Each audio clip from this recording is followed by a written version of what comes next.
So the other day, my son had a seizure at football practice. I'm actually watching him now. And while everybody else saw me spring into action, checking the time, checking his breathing, and checking his pulse, what they couldn't see was the mother underneath all of that, who was just terrified. It started out as a normal practice, and this is one of the reasons why I stay for Jay's practices from start to finish. I don't really have the luxury of just dropping him off or just coming to pick him up when practice is over, because with epilepsy, things can change and change fast. 1 minute, everything is normal, and the other, your child is on the ground having a seizure. And that is what happened. He had a grand mal, and immediately I went into caregiver mode. So, when you've been doing this for a while, there's almost this switch that flips. And it's like I'm watching the clock because I need to know how long the seizure lasts and whether we're getting to the point where I need to administer his emergency medication. I'm making sure he's safe. I'm checking his breathing, keeping him on his side. I'm checking his pulse. I'm answering questions. I'm giving instructions. And then once the seizure stops, I'm asking him questions, mainly demographic questions, because I need to know when he's coming back to baseline. So in essence, I'm assessing him. I'm doing everything I've learned to do over the years. And somehow, in those moments, the emotional part of me has to wait, because underneath the caregiver, I'm still his mama. And I think that's one of the things people don't always understand about caregiving. Being prepared doesn't mean you're not afraid. Knowing what to do doesn't make it less scary. And having been through it before definitely doesn't make watching your child have a seizure feel normal. Truth is, my heart still drops. There's still that thought in the back of my mind. Is he okay? Is he going to come out of it?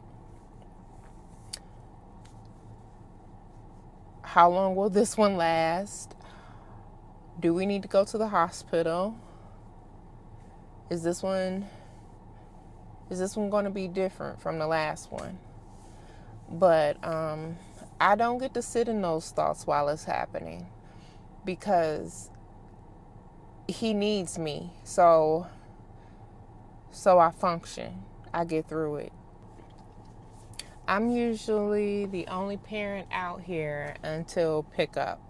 Many people wonder why I sit through an entire practice when Jay is 17 years old. He should either be driving himself home, or I should be able to say I'll be back when practice is over.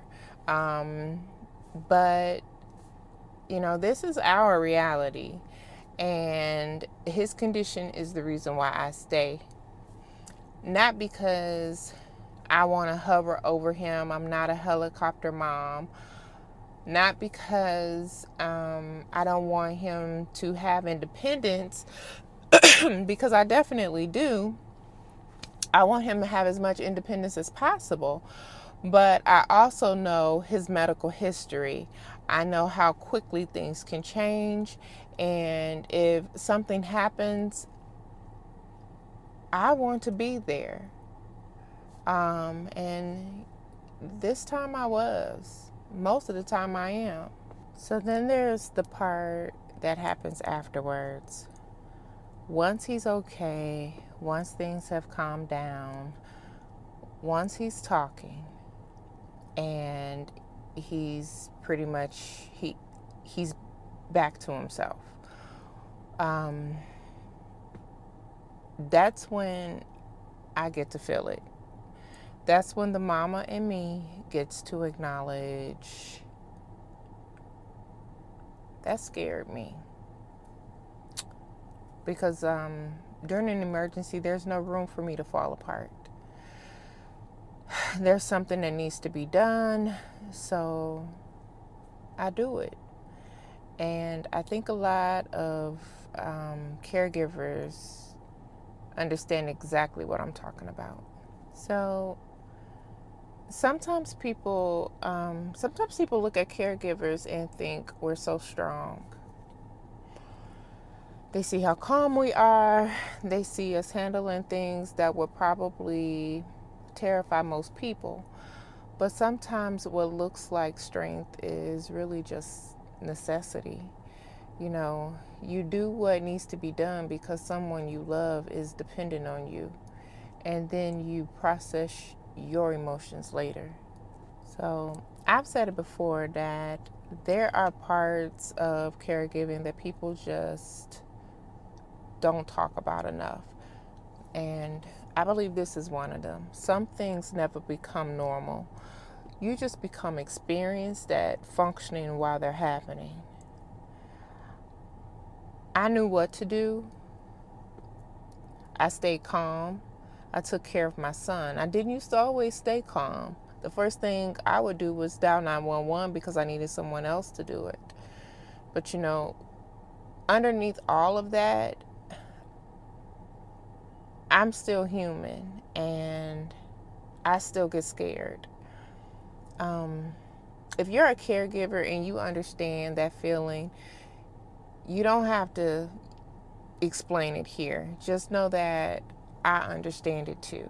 I see you, and I'll see you in the next one.